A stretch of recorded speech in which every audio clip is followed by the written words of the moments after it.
Una, does grief just apply to death? Wow, what a question. There are as many losses as there are situations in life. You know, for instance, we lose the security of the womb and we come out and we start life outside the womb. That's a loss initially. And indeed in there for the mother. She has the baby, and if you're out wheeling your baby, everybody looks in at the baby and nobody asks the mother. That's another loss. So, and also, you know, the loss of maybe you got a gift from somebody that was like your parents or a very good friend, and you lose it. It mightn't be of any value, but you had an attachment to it, and you lose that. So there are as many losses.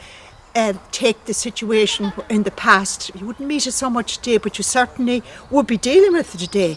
Many people stayed in organisations and felt they were climbing the ladder in the old method. And then the whole system within the organisation changed and they were not included.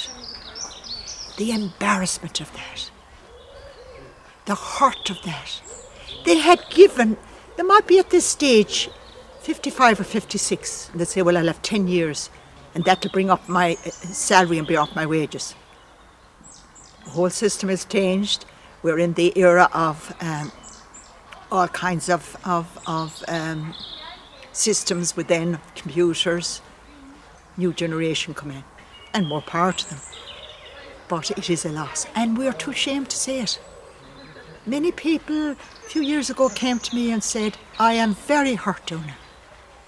And I said, can you get close to what that was about? And I'm ashamed too. And I said, thank you for saying those two things to me. I'll tell you what it is. I had worked in the organisation, did my Leaving Cert, and went in there and invested my energy, and I was very bright. And I saw people ahead of me climbing the ladder, and they said, that's where I want to go. But the whole system changed, and I was left. Nothing changed. The whole system changed. I was there, no movement for me. I am truly hurt. But I'll tell you what was the worst part of that, the shame of that. He had to go home and tell his family, he had to tell his wife, look, the system has changed. And also you kind of in there, you know, in organisations, you know, where you had hoped that you would get this promotion and you went for the interview and you weren't successful because the skills today have changed. That's a big loss. Or you could lose your job because of what's happening, you know, the pandemic and that. And like they're in their 50s. And many people say to me, Una, I applied for jobs, but I'm not given an interview. Or I go for the interview, but my age is, I'd say, what's not giving me the position. Or, you know, you had hoped to travel. One dream of yours was save enough money and travel, and you got ill health. And you weren't allowed to travel. So there are myriad of losses. Myriad of losses. You know, somebody came to me the other day and said, this is crazy what I'm going to tell you. And I said, no, there's nothing crazy. And that person said to me, you know, I have no memory of my dad. Because when her dad died, she was young, she was 8, and they protected her.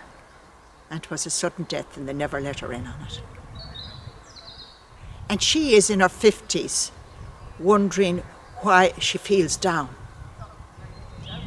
Thankfully, she went to a doctor who said, you need to look at what's going on in your inner self. I'm not writing medication for you. And when she came in, her young self was coming up. And I said to her, just be still now and come home to yourself. Be still there and listen to the birds singing and all that, and come home to yourself. And then I said, in your own time, you'll come back into the space here, and you'll share with what was triggered in you. And she said, I never knew my dad. And I didn't know he died because they protected me. And I said, well, you've taken the first step. And she will move because she's naming it, she's claiming it, and that's the road to recovery. And take the people who had a beautiful home and they got it when we thought money was available, got it from banks, and now their home is taken and they're in bed and breakfast. They were never used to that. You could go on and take the person that goes in and has to have an amputation of a limb, fingers, wrist, foot. They are massive losses. And sometimes when people say, oh, I had that, we say, well, you're lucky, I've come out and you can always get an artificial limb. They're grieving their whole body. They're grieving the person they were prior to their surgery or the accident. Take a person who had a dream of a special child coming. And of course, every child is special. But it's a shattered dream because they didn't expect the child that was delivered would have certain limitations. And for them to move on, they need to embrace that. And they do. Take the situation where the home that you lived in and has gone into ruins. You pass by it. The smoke that was in that chimney no longer is there. You walk around and you have the memories and all the people that live there. But the sadness is profound.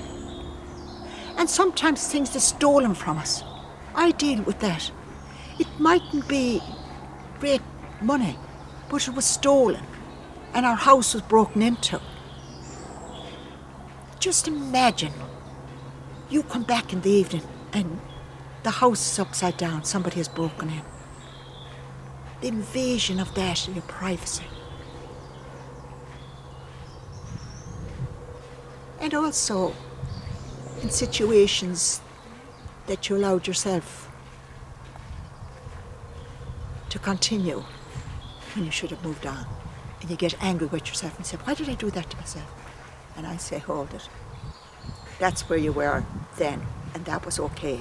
But you have got insight now, and you move on. May the God who is loving you in this pain, may the God who's walking you through this and calling you to shake off the shackles and begin again, because today is the first day of the rest of your life.